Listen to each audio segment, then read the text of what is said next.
मांगू मैं श्री जी ओ आ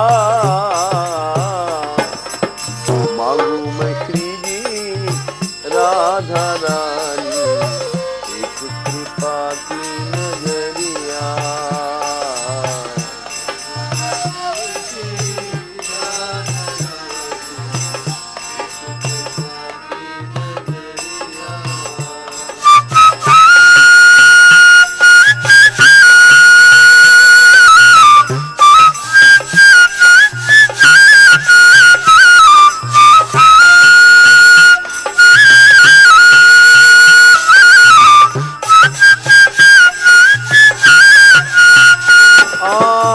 तेरे द्वारे आए पर हूँ लीजो मेरी खबरिया राधा रानी। राधे श्यामा राधे श्यामा श्यामा श्यामा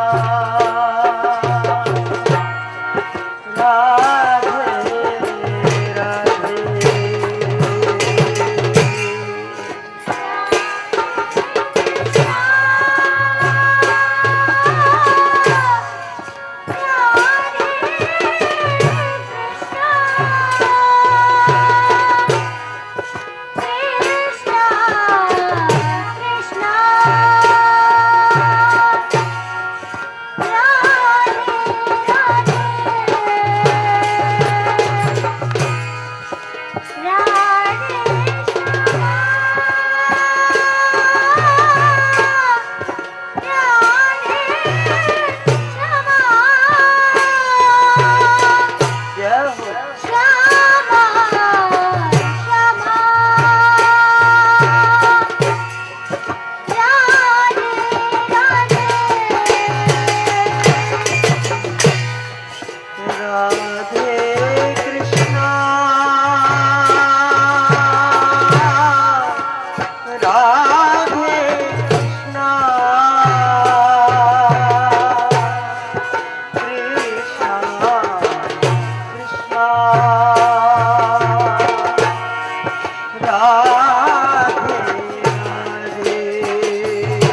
दिवस है।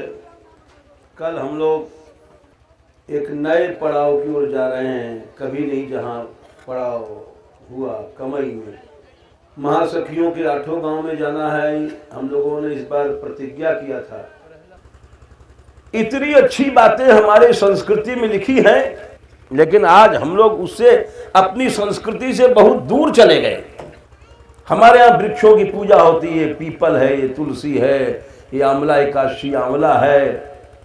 ऐसा संसार में कोई देश नहीं। हमारे यहाँ नदियों की पूजा होती है, गंगा है, यमुना है। हमारे यहाँ पर्वतों की पूजा होती है, हिमालय है, गिरिराज है, केदार है, बद्री है। ऐसा संसार में कोई देश नहीं, सारे विश्व में नहीं। हम लोग हजारों साल से गुलाम रहे और सबसे ज्यादा भ्रष्टाचार हम ही लोगों में है। हम ही लोगों से मतलब हम जनता में है। केवल हम शासक को कहें, सरकार को कहें, उससे क्या फायदा? हम क्या करते हैं? सरकार क्या चीज है? कोई चीज नहीं। अरे सुप्रीम सरकार का भरोसा करो। 10 कुआं के बराबर एक हृद, 10 हृद के बराबर एक सतपुत्र, अच्छा पुत्र हो, जो भक्त हो। वे दुष्ट, चोर, लफंगा, गुंडा तो नहीं, सच्चा भक्त हो। और 10 बेटे के बराबर एक पेड़ है। अग्नि पुराण में लिखा है 30,000 पितृश्वरों को उद्धार हो जाता है एक वृक्ष लगाने से।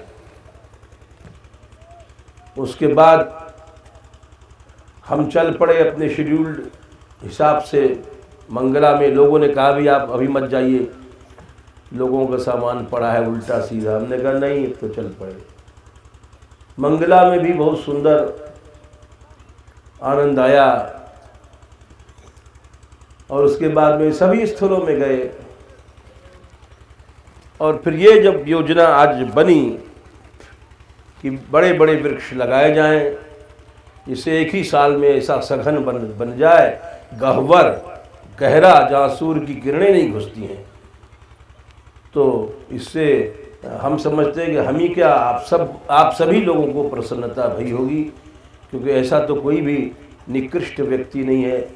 वो ऐसे तो कंस ही थे वो, जो दावानल भेजते थे कि ब्रज में सब जला दो पेड़ों को, जमुना को दूषित कर दो। ऐसा तो इतना गंदा तो यहाँ कोई आदमी नहीं होगा। हम लोग सबसे पहले चले आज श्री जी के मंदिर। वहाँ पहले आपको बता दें कि सारा पर्वत ब्रह्मा जी का स्वरूप है।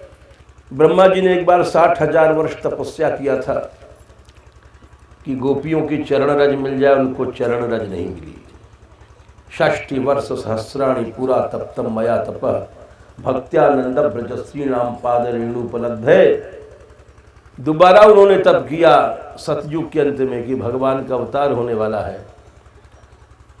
पुरा कृतयुगस्यांते ब्रह्मणा प्रार्थितो हरि ममोपरि सदा तुम रास क्रीडां करिष्यसि। ये वो भूमि है जिसको ब्रह्मा शिव भी तरसते हैं। इसको जो सजाता है, संवारता है, वो अपने 30,000 पितृश्वरों को उद्धार कर देता है। एक भी वृक्ष लगाने का यहां पर इतना फल है। तो ब्रह्मा जी ने कहा कि सर्वाभिर ब्रज गोपीभिर प्रावृत काले कृतार्थ कृत। भगवान बोले अच्छा ब्रह्मा जी, ततो ब्रह्मन ब्रजम गत्वा, ब्रज में चले जाओ। ब्रह्मा जी बोले ब्रज तो बहुत बड़ा है, शेरगढ़ भी ब्रज है, महाबन भी ब्रज है, कामबन भी ब्रज है। वो बोले ब्रजभान पुर चले जाओ, ब्रजभान पुरंगतः पर्वतो भवसि त्वं हि मम क्रीडांच पश्यसि। वह पर्वत बन जाओ।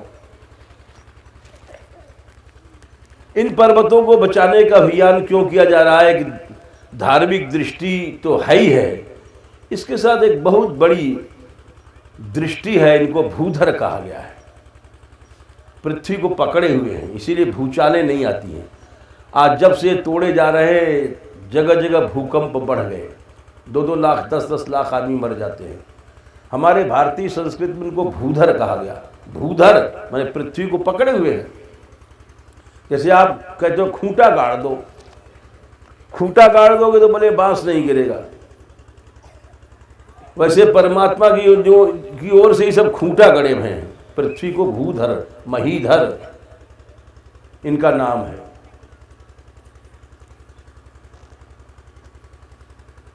तो ब्रह्मा जी से कहा पर्वत बन जाओ, तस्मात् ब्रह्मा पर्वतो भूत वृषभान पुरे स्थित। पर्वत बन गए और यहां श्री जी की कृपा से उनको उनके चरण मिल गए। श्री जी के की जय। इस पर श्री जी विराजी। विराजने के बाद सबसे पहले आज हम लोगों ने जो मंगला दर्शन किया, इस बरसाने में आने के बाद इस मंत्र को कह करके दर्शन करना चाहिए। अपने आप को मन से मंदिर में ले चलिए कि ठाकुर जी सामने विराजमान हैं। उन प्रिया जी राधा रानी को नमस्कार है जिन्होंने ब्रह्मा को वर दिया था, उन कृष्ण को नमस्कार है। सभी इष्ट फल रमणीक राधा कृष्ण रूप जो मूर्ति उनको नमस्कार है। इस भावना, इसका अर्थ भी बता दिया। हाथ जोड़िए और प्रणाम कीजिए।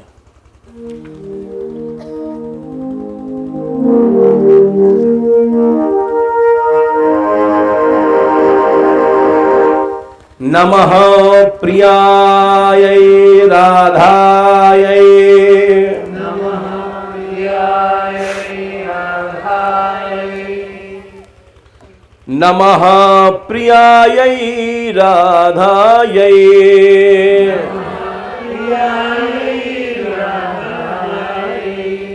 ब्रह्मणो वरदायिने,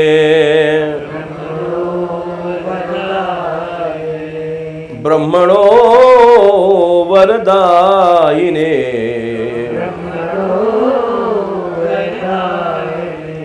सर्वेष्ट फल रम्याय,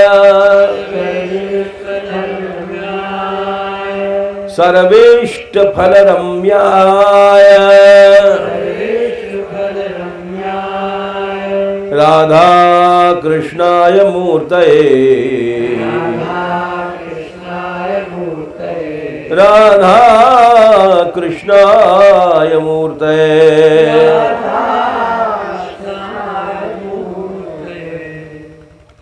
उसके बाद हम लोग प्रिया कुंड गए, वहाँ से हम लोग चल पड़े ब्रजेश्वर महादेव की ओर। ये ब्रजेश्वर महादेव जो खेतों में हैं, इनको उखाड़ा गया, उखड़े नहीं, बीच खेत में नीचे पड़े हुए हैं। आप लोगों ने देखा कि जहाँ जहाँ विशेष स्थल है शिव जी आते हैं, वैष्णवानाम यथा शंभु। जैसे वृंदावन में गोपीश्वर जी हैं, कामा में आप चलेंगे कामेश्वर हैं, गोवर्धन में चकलेश्वर हैं, मथुरा में भूतेश्वर हैं, बरसाना में ब्रजेश्वर हैं। ये महाराज वृषभान जी इनकी पूजा करते थे। ये महारुद्र हैं।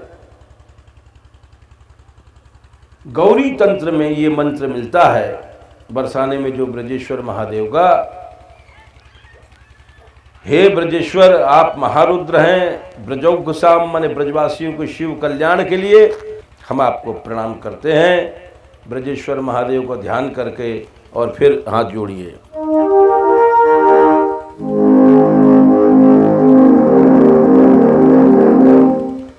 ब्रजेश्वराय ते तुभ्यं, व्रजेश्वराय ते तुभ्यं, महारुद्राय ते नमः, महारुद्राय ते नमः। ब्रजौकसां शिवार्थाय, व्रजौकसां शिवार्थाय, नमस्ते शिवरूपिणे, नमस्ते शिवरूपिणे।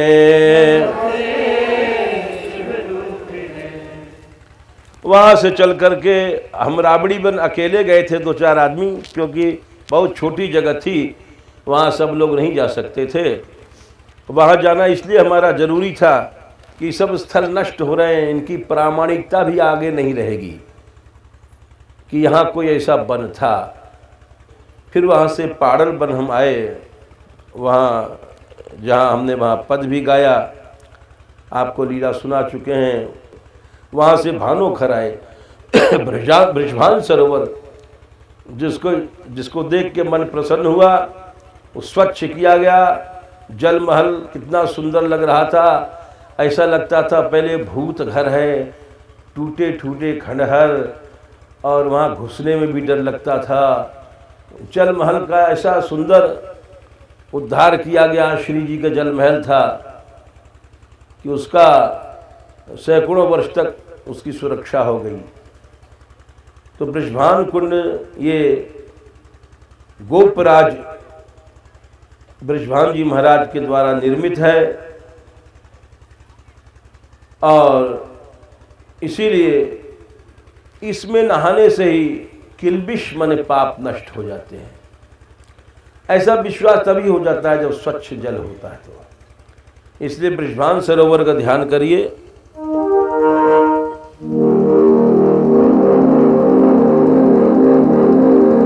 निर्धूत किल्बिषायैव, निर्धूत किल्बिषायैव, गोपराज कृतायते, गोपराज कृतायते, कृताय सरसे नमः। ये तो उपासना का अंग था, प्रणाम करने का सभी स्थलों का, पुराणों के मंत्रों से। अब कथा भाग प्रारंभ होता है। किस बरसाने में महाराज वृषभानु जी आए। कल वैसे हमने सूर्यवंश का इतिहास थोड़ा सा सुनाया भी था कि राधा रानी सूर्यवंश में प्रकट भईं। क्यों प्रकट भईं? दिलीप की गो भक्ति को देख करके उनका जो पुत्र धर्म लड़का था, उसने कहा मैं राज्य नहीं लूँगा, मैं तो गो सेवा करूँगा। उसी के वंश में अभय करण जी है, जो शत्रुघ्न जी के साथ यहाँ मथुरा आके रहे। उन्हीं के वंश में आगे चल करके कलयुग के प्रारंभ में रशंग जी भय, जो गाय चराते यहाँ आए और बरसाना देख के मोहित हो गए, और बरसाना उन्होंने बसाया।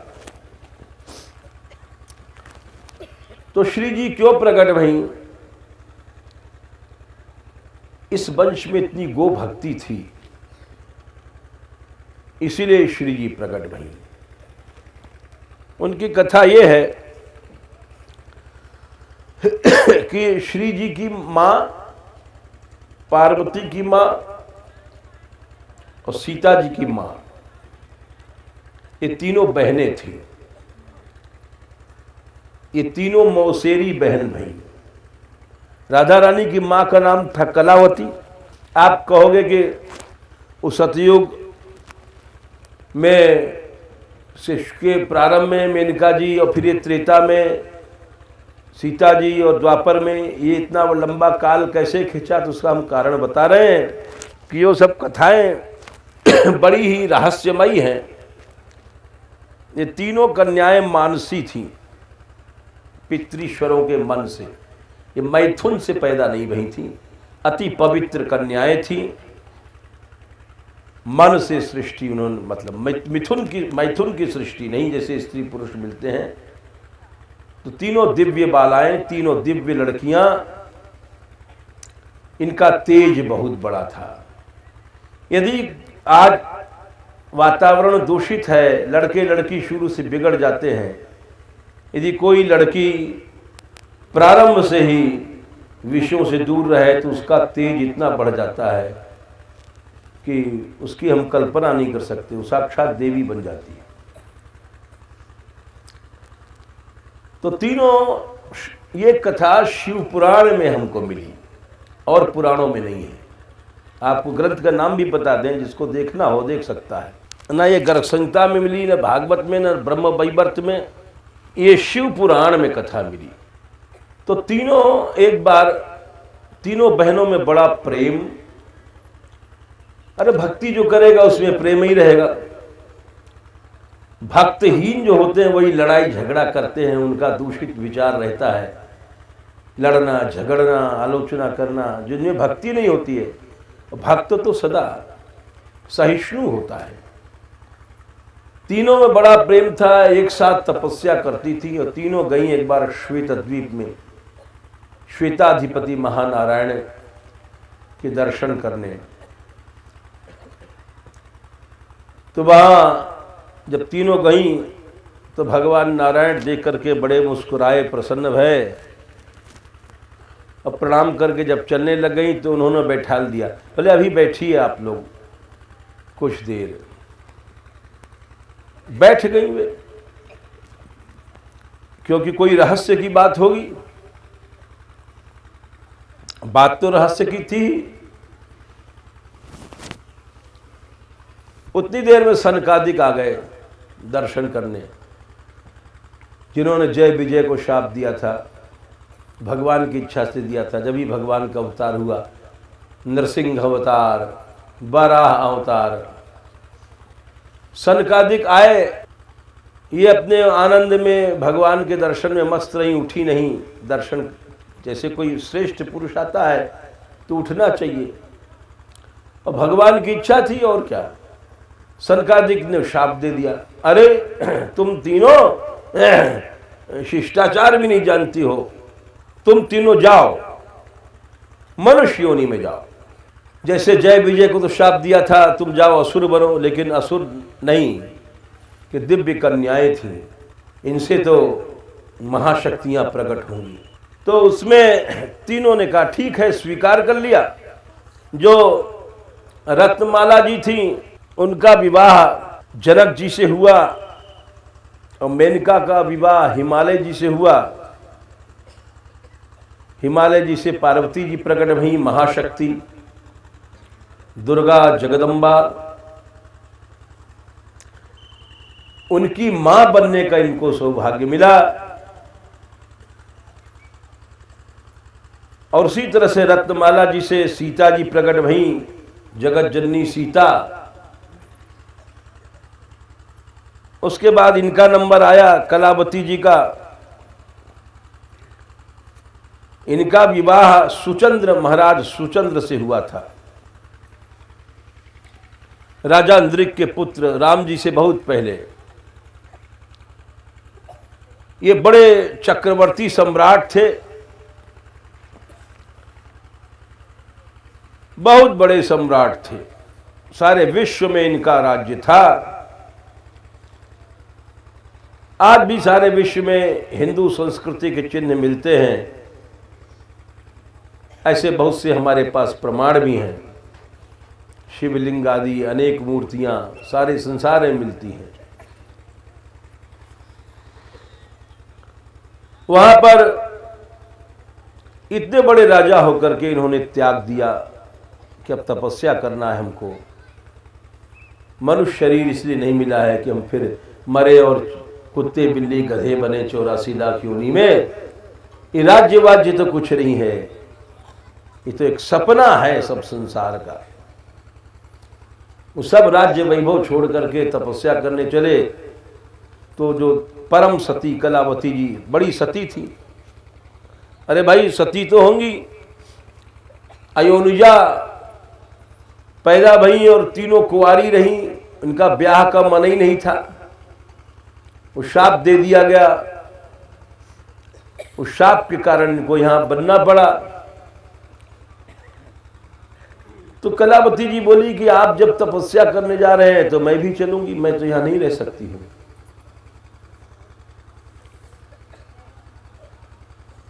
सुचंद्र जी चुप रह गए। उनके तेज के आगे बोले जैसी तुम्हारी इच्छा देवी। तप तो बड़ा कष्टदायक होता है। बोले कुछ कष्ट नहीं है, कष्ट तो संसार में भोग में है, ऐश्वर्य में है, ये दुख रूप है। भोगों को छोड़ना, इस मिट्टी और पैसे को छोड़ना, ये तो सुख है, ये दुख नहीं है।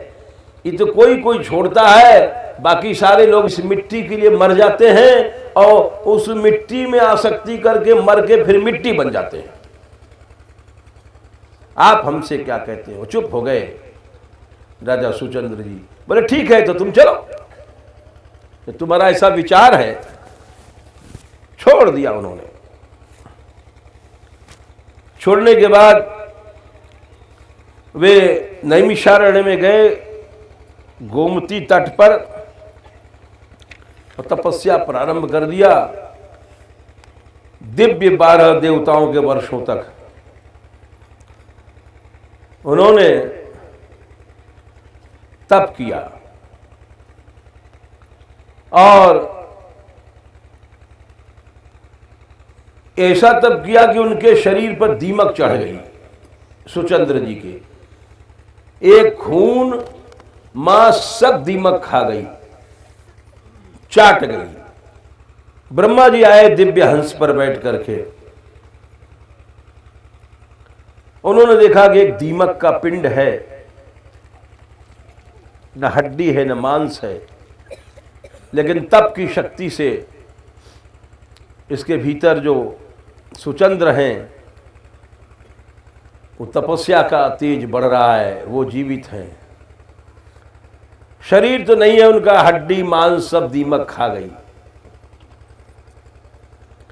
उन्होंने अपने कमंडल का जल छिड़का, अब उनका फिर शरीर दिव्य बना, दीमक सब हटा गए। उठ करके ब्रह्मा जी को प्रणाम किया। उन्होंने कहा कि पितामह अब ऐसी कृपा कीजिए कि संसार में हमको आना जाना न पड़े। इस संसार में मनुष्य बार बार जन्म लेता है, मरता है। ये हम ही लोग तो हैं, कुत्ता गधा बिल्ली सर्प बिच्छू बनते रहते हैं। ये मनुष्य शरीर कहाँ मिलता है भाई? हम जैसे अंधे मनुष्य शरीर के बनने के बाद भी भगवान को भूल करके भोगों में और रुपया पैसा का बंडल बांधने में लगे रहते हैं। यानी अंधापन की हद हो गई। हम मनुष्य क्यों बने हैं याद ही नहीं रहता। ब्रह्मा जी ने कहा ठीक है, तुम्हें प्राप्त हो जाएगा। इतने में कलावती जी बोल उठी, पितामह यदि आपने मेरा विचार नहीं किया तो मैं आपको शाप दे दूंगी। अरे ब्रह्मा जी घबरा गए। तेजस्विनी थी, सती थी, साधारण स्त्री थोड़ी थी। एक साधारण स्त्री सब राजपाट छोड़ देगी? कहो तो 2 पैसे की साड़ी के लिए लड़ मरे। ये हमारा जमीन, हमारा कमरा, हमारा घेरा, हमारा घूरा और हमारा खिरक। साधारण स्त्री तो नहीं थी, सारा संसार का ईश्वर छोड़ के गई थी, सती थी। उनका क्या बात है देवी? बोले आपने मेरा विचार नहीं किया, इनको कह दिया ये चले जाएंगे तो मेरा क्या होगा? मैं आपको शाप दे दूंगी। ब्रह्मा जी बोले देवी मैं जानता हूं सनकादिक का शाप तुमको क्यों दिलवाया है भगवान ने। तुम परात्पर शक्ति कृष्ण की आत्मा तुमसे प्रकट होंगी, तुम महाशक्तियों की जननी हो। लेकिन मेरा दिया हुआ वर बेकार तो नहीं जाता है। ठीक है, आपका इनके साथ कोई अलगाव नहीं होगा। आप जाइए दिव्य लोकों में और पीछे पृथ्वी पर आप जन्म लेंगी, गंगा यमुना के बीच में। और आप दोनों से भगवान कृष्ण की परमात्मा गोलोक की ईश्वरी राधिका रानी प्रकट होंगी। रानी की जय। और दोनों साथ ही साथ उनके धाम में जाएंगे। अब तो आप प्रसन्न हैं। कलावती जी प्रसन्न हो गई कि मेरी कूख से राधा मेरी पुत्री राधा गोलोकेश्वरी राधा बनेगी। कैसी विचित्र बात है। दोनों चले गए दिव्य लोकों में और फिर द्वापर के अंत में वही रानी कलावती कीर्ति बनी और वही राजा सुचंद्र वृषभानु भये। वृषभान जी का कुंड जो श्री जी ने हम जैसे दुष्ट पापियों को भी अवसर दिया उसको साफ करने का, नहीं हम तो उसके अधिकारी भी नहीं हैं। और हमें भी सोचते हैं, आज विचार आया कि राधा रानी की माँ भी कृपा करेंगी तो उनका भी कुंड एक दिन साफ करने का हम लोगों को अवसर मिलेगा। रानी की जय। ये उन्हीं की कृपा से मिलेगा, नहीं तो अपने तो भाई सब तरह से निकम्मे हैं। कोई हमारी न हैसियत है न कोई योग्यता है, कुछ नहीं है हमारे पास। अरे भाई मेहनतों के पास फिर भी ऐश्वर्य होता है, वो बड़े होते हैं, अपने तो रोटी मांग के खाने वाले हैं।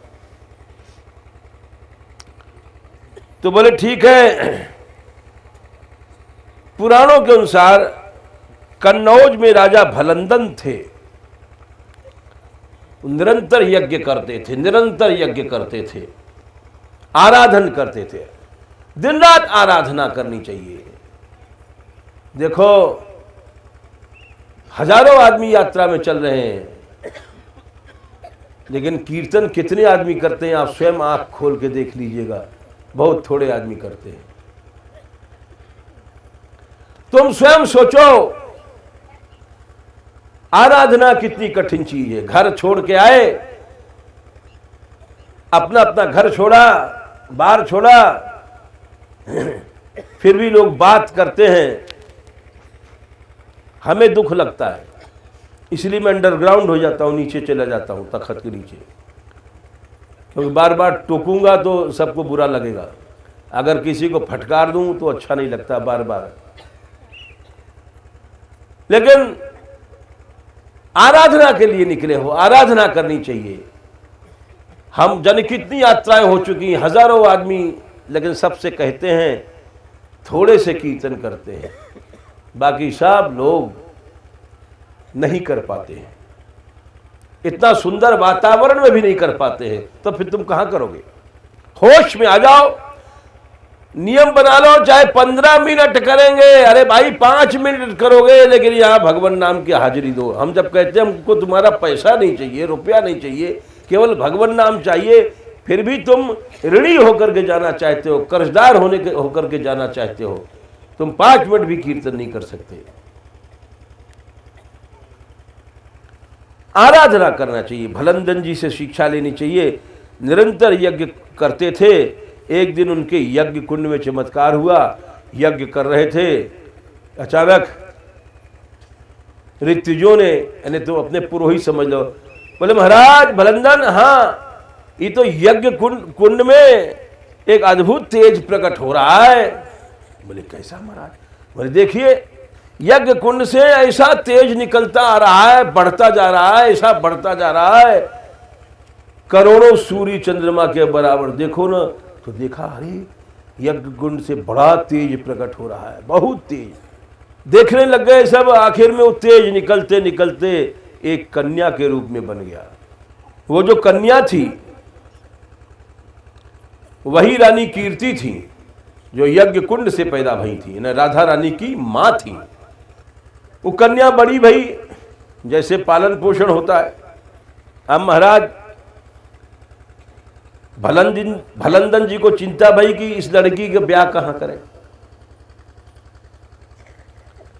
दुनिया भर में घूम कर देख लिया, कोई योग्य नहीं मिला जोड़ा, क्योंकि दिव्य कन्या थी, उसका शुद्ध विचार तेज। और ज्यादातर राजाओं के लड़के तो गड़बड़ी भोगी होते हैं, वो स्वयं मना कर देती थी कि पिताजी मेरा ब्याह मत कीजिए, किसी भोगी से मैं ब्याह नहीं कर सकती। भलंदन जी बड़े परेशान, क्योंकि ऐसा लड़का कहां से पैदा करें, कहां से लावें, ऐसा लड़का कहां मिलेगा। अचानक एक दिन उधर नंदराय जी गए थे। नंदराय जी लौट रहे थे तो एक रात उनके यहाँ रुके। नंदराय जी ब्रज के प्रसिद्ध राजाओं में थे। राजा राजा के यहाँ ही तो रुकता है। वहाँ रुके तो बड़ा स्वागत किया उन्होंने नंदराय जी का। बड़े तेजस्वी थे, अरे भगवान कृष्ण के पिता थे। तो अपने निजी महल में रुकाया उनको। जैसे आपके घर कोई जाएगा तो खास आदमी होगा तो उसको घर में घुसा लोगे, और जो अपरिचित होगा हम जैसे होगा तो बाहर कमरे में, बोले महाराज बाहर बैठ जाओ कमरा में। तो वह घर में गए तो उन्होंने देखा वो परोसने के लिए कीर्ति जी निकली, कन्या रूप में थी। नंदराय जी ने देखा, बोले ओहो ऐसा तेज इस लड़की का, ऐसा तेज तो हमने देखा ही नहीं। ये लड़की तो हमारे ब्रज के लायक है और हमारे ब्रजभान जी के लायक है। बड़ा प्रेम था ब्रजभान जी में, नंदराय जी में। उन्होंने भोजन किया, भोजन करते मान प्रस्ताव पेश कर दिया। बोले महाराज भलंदन जी, हाँ मेरा एक प्रस्ताव है। बोले क्या? आपकी जैसी कन्या हमने तो दुनिया में नहीं देखी, और हम इसके लिए एक वर बता रहे हैं ब्रजभान, जो संसार में ऐसा नहीं होगा। बोले क्या गुण है उनमें? बोले गुण ये है कि मैं जो नंदराय बना हूं राजा, ये उनकी कृपा से पहले पगड़ी ब्रजभान जी पर थी। ब्रजभान जी ने अपनी इच्छा से अपनी पगड़ी उनको उनके सिर पर रख दिया था। नंदराय जी पे इतने बड़े त्यागी थे ब्रजभान जी। रसिक लोग बोले हमारी राजधानी तो बरसाना है, रस की राजधानी बरसाना है। रानी की जय। रस की राजधानी बरसाना, इसीलिए इसका नाम बरसाना है। प्रसिद्ध पद है ये, यहाँ श्री जी में समाज में कई बार गाया जाता है। अरे बरसानो हमारी राजधानी रे,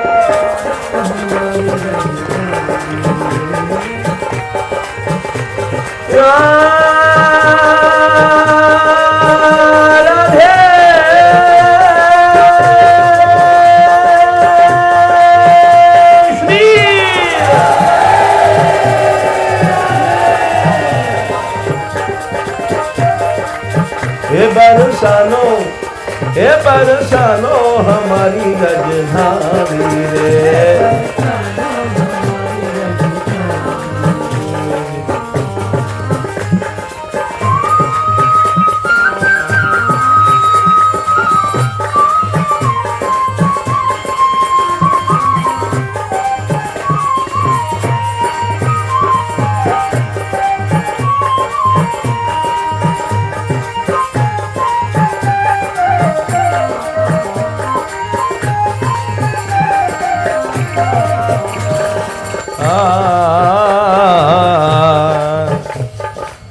महाराज वृषभान निपति जहाँ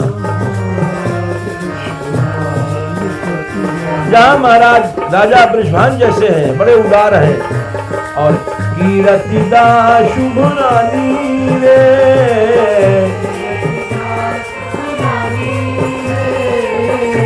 यज्ञ कुंड से प्रकट भई महारानी कीर्ति जहाँ पर रानी है। कीरतिदा शुभ रानी रे,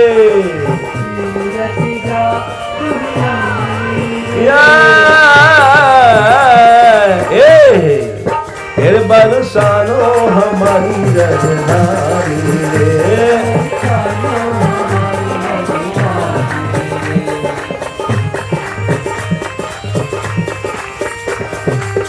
गोपी गोप गोप सो राजत,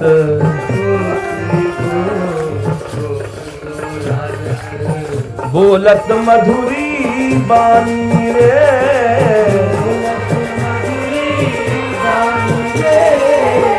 प्रेम में धाम है। बड़ा मीठा बोलते हैं सब वहां।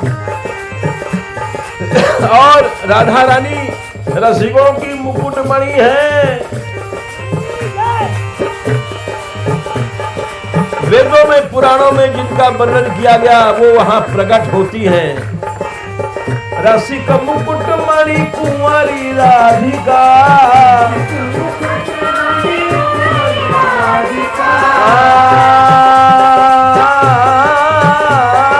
कुंवारी राधिका, कुंवारी राधिका,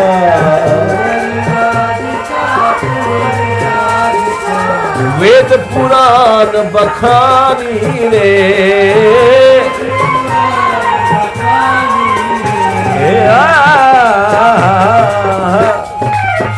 ये बरसानो हमारी राजधानी रे।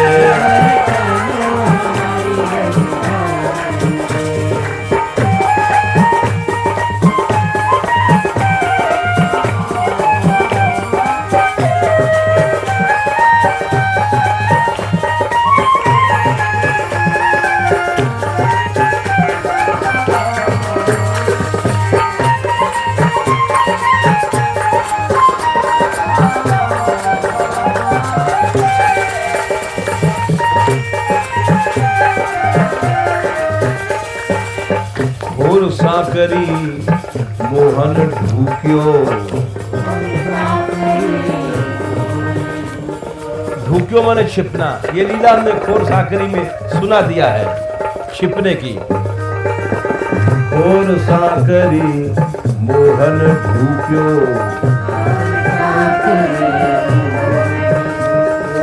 दान केली रत ठानी रे,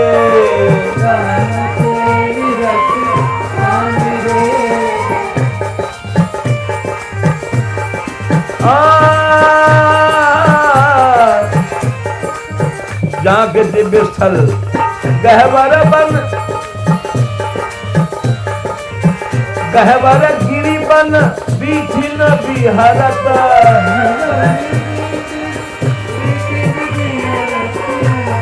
गिरी गिरी पहाड़, गहवर गिरी बन बीथिन बिहरत।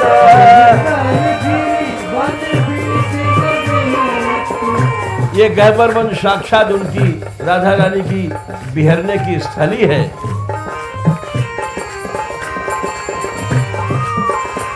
और गढ़ बिलास, बिलासगढ़ गए थे हम लोग पहले दिन। अरे गढ़ बिलास सुखदाई रे,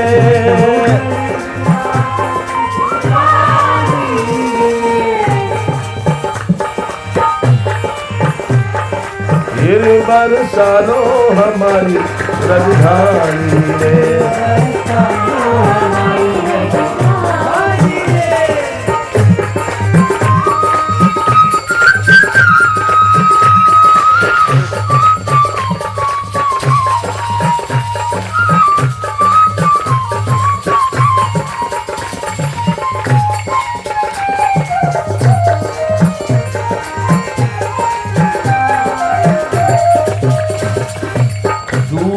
नंदगांव बरसानो और दूध दही घृत खानो, दूध दही माखन रस घर घर,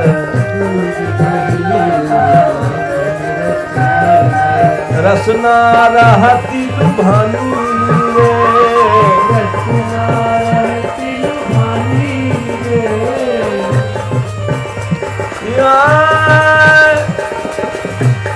और पीने के लिए दिव्य पानी सरोवरों में। पान करन को अमृत सर पर,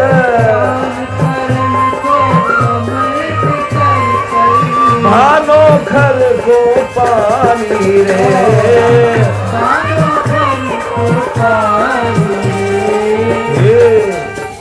बरसानो हमारी राजधानी रे।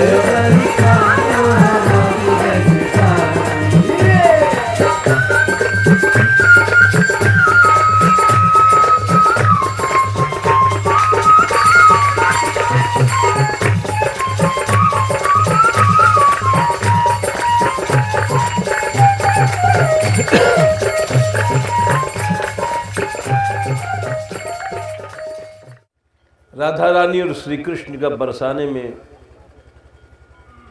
प्रेम का प्रारंभ कैसे हुआ, ये गर्ग संहिता के प्रमाण से सुना रहे हैं। बड़े बड़े पुराणों में, जैसे आज हमने आपको पीरी पोखर पर पौराणिक रूप से होली का स्वरूप सुनाया, सारे संसार में रंग की होली बरसाने से ही चली थी और इसीलिए इसका नाम बरसाना। उसी तरह से दिव्य प्रेम का प्रारंभ संसार में बरसाने से हुआ। पहले जब श्री कृष्ण का प्राकट्य हुआ था तब नंद बाबा कन्हैया को गोद में लेके गाय चरा रहे थे। अचानक ऐसी आंधी आई, काली घटा, काले बादल और ऐसी भयानक स्थिति भई। ये सब प्रभु की इच्छा से होती है। देखो, ये सब चीजों में घबराना नहीं चाहिए। घबराने से क्या कष्ट टल जाता है? अरे डरने से क्या मौत टल जाती है क्या? तुम कोठरी के भीतर घुस जाओ, ताला वाला लगा लो, लेकिन मौत वहां भी पहुंच जाएगी। चाहे कितने ताले लगा लो, मौत तो वहां पहुंच ही जाएगी ना। बहुत से लोग घबरा के भाग जाते हैं। अरे भाग जाओ, तुम्हारे बिना कुछ काम नहीं रुकना है। हमें तो फायदा ही है, जितने आदमी घट जाएंगे उतने यहाँ पर मेहनत कम करनी पड़ती है। लेकिन सही बात तो यही है कि घबराना नहीं चाहिए। नंद बाबा जब कन्हैया को लेकर के ऐसी आंधी आई तो वो प्रभु को बुलाने लग गए कि प्रभु, मेरे तो कोई मरने में भय नहीं है, लेकिन हमारी गोद में जो बालक है, अब वो बालक खिलाड़ी है। वो पहले पैदा होते मान वो काली रात जमुना जी में बरसते में जमुना पार करवाया अपने पिता को कि पहले से देखो, ये कृष्ण रस तभी मिलेगा जब तुम कुछ सहना सीखोगे। ऐसा दुख तो आज तक किसी को नहीं मिला होगा जैसा कृष्ण को मिला। पैदा होते ही मान भागे। दिखाया उन्होंने कि सुख दुखे समय कृत्वा लाभा लाभू, और अंतिम समय भी सारा यदुवंश अपने सामने नष्ट करा दिया। मुस्कुराते रहे, बोले हमने जो गीता में कहा था वो करके दिखा दिया। सुख दुखे समय कृत्वा लाभा लाभू जय जय। सब समान है। यदुवंश बढ़ गया तो भी और सब नष्ट हो गया तो भी वही मुस्कुराहट रही। ये कृष्ण का व्यक्तित्व है। तो नंद बाबा चिल्लाने लग गए। उतरे में क्या हुआ? ये कथा 3-4 जगह आती, ब्रह्म वैवर्त में आती, गर्ग संहिता में आती, जयदेव स्वामी ने लिखा है। उतने में देखते क्या है, नंद बाबा की बड़ा प्रकाश आ रहा है सामने से, अद्भुत प्रकाश। और उस प्रकाश के आते मान सारा अंधेरा दूर हो गया। काले बादल, काली आंधी सब भाग भूग गए। देखने लग गए आकाश में से कहाँ कैसा तेज आ रहा है। बड़ा तेज है लेकिन बड़ा शीतल है। इतना तेज है और इतना शीतल है कि करोड़ों चंद्रमा भी कुछ नहीं है। देखने लग गए आकाश की ओर। आता गया पास में। देखा तो एक दिव्य 16 वर्षीय देवी मुस्कुराती भई आ रही है। बोले नंद डरो नहीं। बोले देवी आप कौन हैं? बोले मैं इन कृष्ण की आत्मा, मेरा नाम राधा है। राधा रानी की जय। मैं गोलोकेश्वरी हूँ। राधा रानी की जय। तुम घबरा रहे थे इसलिए तुम्हारे ऊपर कृपा करने आई हूँ। बोले देवी हमारे ऊपर कृपा तो करो चाहे न करो, ये हमारे लाला पर कर दो। क्योंकि हम तो यही के मारे चिल्ला रहे कि ऐसी काली आंधी भाई, बोले लाओ तुम मुझे दे दो। तो नंद जी ने दे दिया। कृष्ण उनके गोद में चले गए और उसके बाद में वहाँ पर दिव्य वृंदावन प्रकट हुआ। दोनों की कैशोर अवस्था। और उसके बाद उन्होंने कहा, ठाकुर जी ने, कि अब हम लीला करेंगे लाडली जी, आपको फिर हम लोग ब्रह्म वैवर्त के अनुसार भांडीर वन में हमारा आपका विवाह होगा। लीला जो करेंगे, भांडीर वन में विवाह हुआ। नित्य स्वकीया हैं श्री जी, ब्रह्म वैवर से भी, गर संहिता से, हर रसिकों के हिसाब से।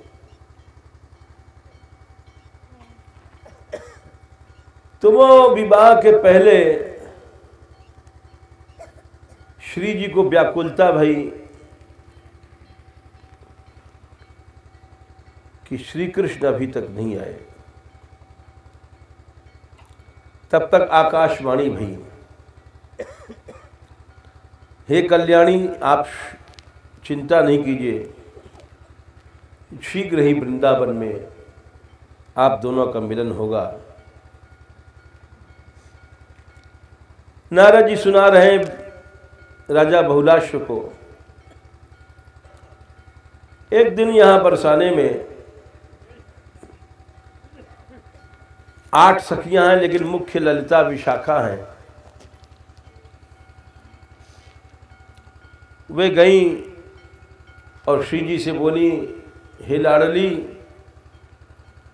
तुम जिनकी प्रतीक्षा करती हो वो तो रोज बरसाने में गाय चराने के लिए आते हैं। बोले अच्छा, हाँ बहुत सुंदर है। प्रेम का प्रारंभ इस तरह से लिखा है। उनका जब हमको चित्र दिखाओ, दोनों ने चित्र खींच दिया। थोड़ी देर में चित्र देख करके उनकी हृदय में लालसा ऐसी जागी। श्री जी बोले कि मैंने स्वप्न में देखा था इन्हीं को यमुना के किनारे नील घन मेरे साथ नृत्य कर रहे हैं। मेरी नींद खुल गई और जब से संसार मुझे तुच्छ लगता है। इतने में साकरी खोर में श्याम सुंदर आ रहे थे नंद भवन से चल करके। श्री जी से ललिता जी ने कहा, अपनी खिड़की पर बैठ जाइए, यहां से आपको दिखाई पड़ जाएगा कि श्याम सुंदर वहां साकरी खोर पर है। खिड़की पर बैठ गई और उन्होंने जब श्री कृष्ण को देखा तो प्रेम में मूर्छित हो गई। ललिता जी ने कहा कि हे राधे, तुम इतना क्यों घबराती हो, इतना क्यों मूर्छित होती हो। राधा रानी बोली कि मैं अपने कांत से बिना मिले अब जीवित नहीं रह सकती हूँ। ललिता जी कृष्ण के पास गईं और उन्होंने कहा कि तुम श्री राधा रानी के पास चलो, दर्शन दो। उनका ऐसा दिव्य शुद्ध प्रेम सुन करके श्री कृष्ण बोले, मुझ में और राधिका रानी में कोई भेद नहीं है ललते। जैसे दूध में सफेदी, दूध कभी भी सदा, दूध हमेशा श्वेत रहता है।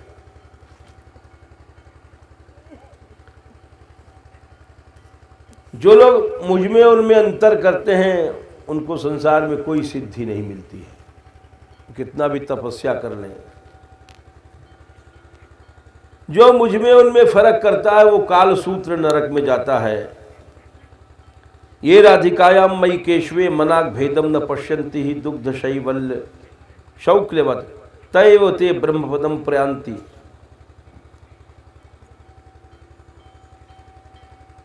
मैं श्री कृष्ण की बात सुनकर के ललिता जी गई, श्री जी से बोली, हे राधे, श्री कृष्ण भी तुम्हारे लिए उत्कंठित हैं। तुम कोई अच्छा कर्म करो।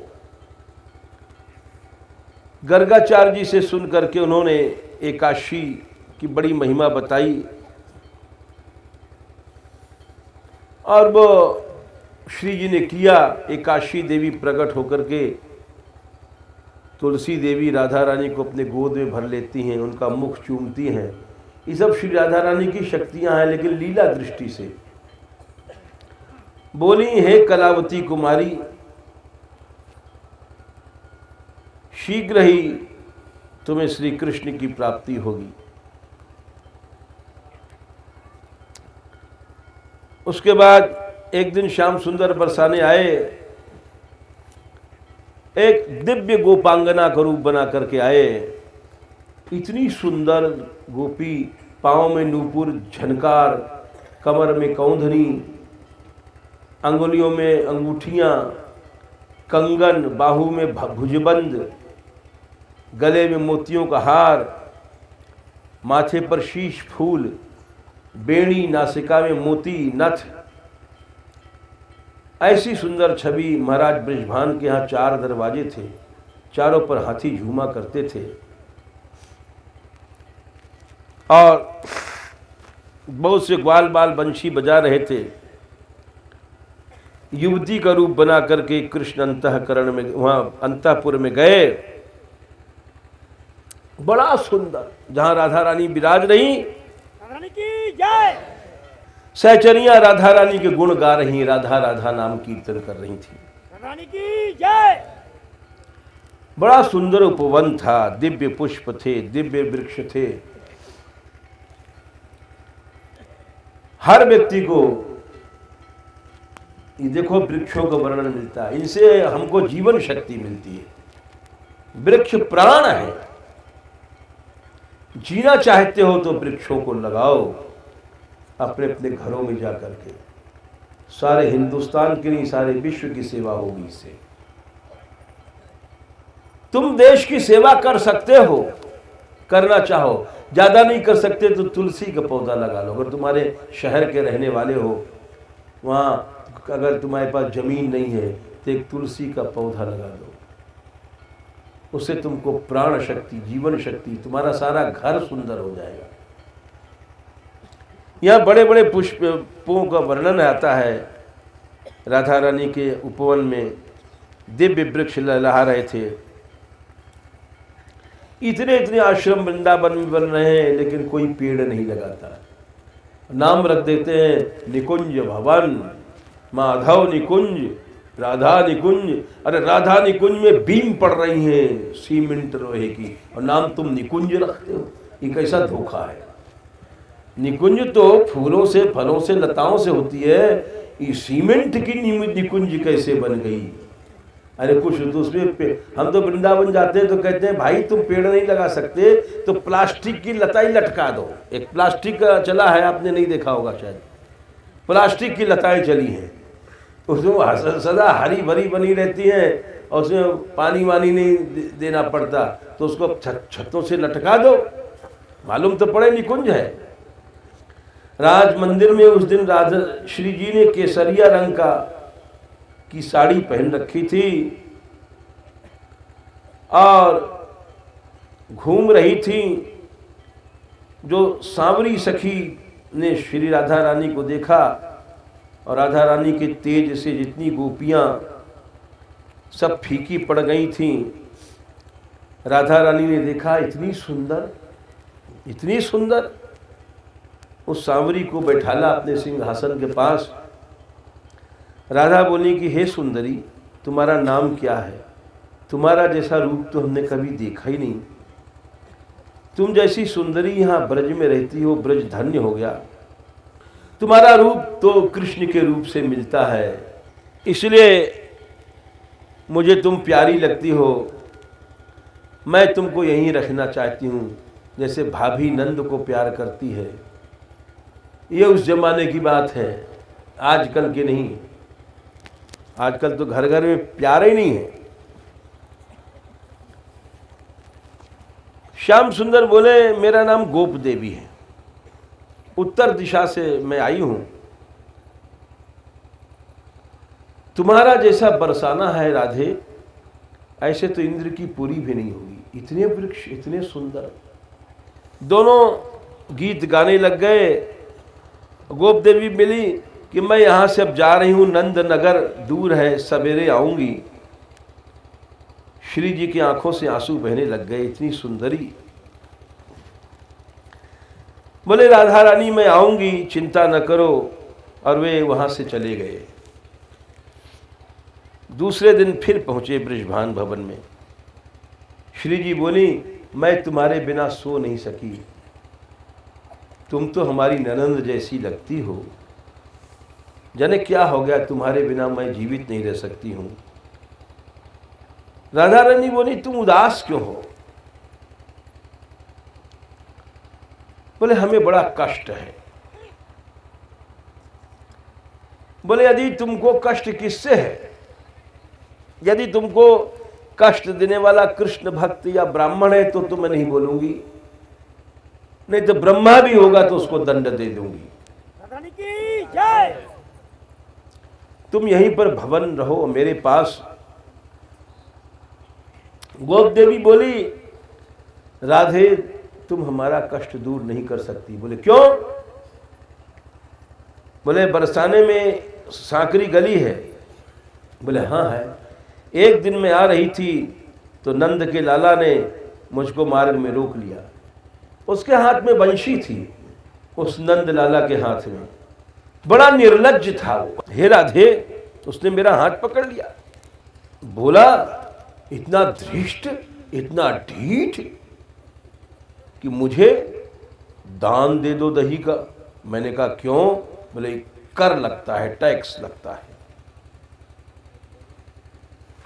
मैंने कहा तुम कौन हो दान लेने वाले? इतना कहते उसने हमारे सिर में से दही का मटका उतार करके फोड़ दिया,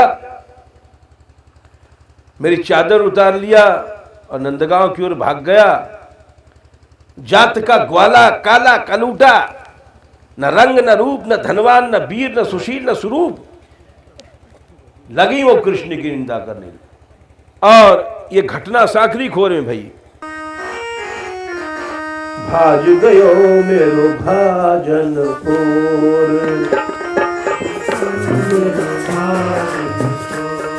भाज गयो मेरो भाजन पोर,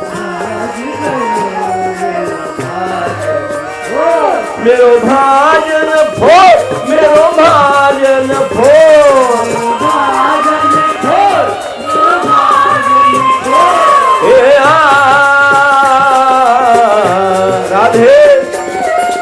आज गयो मेरो भाजन फूल।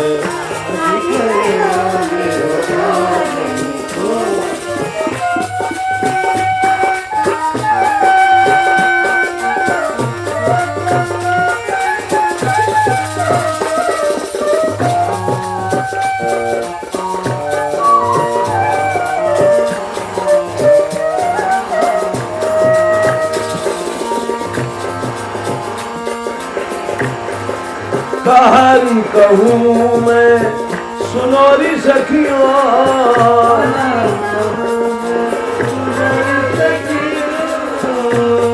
मेरो माखन खायो सब रो चोर, माखन खायो सब रो चोर।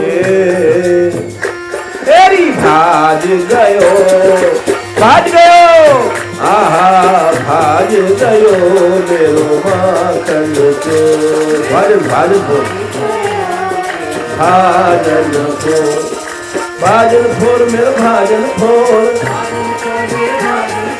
मटकी फोर, मटकी फोर, मटकी four, four four four four. भाज गयो मेरो भाजन फोर।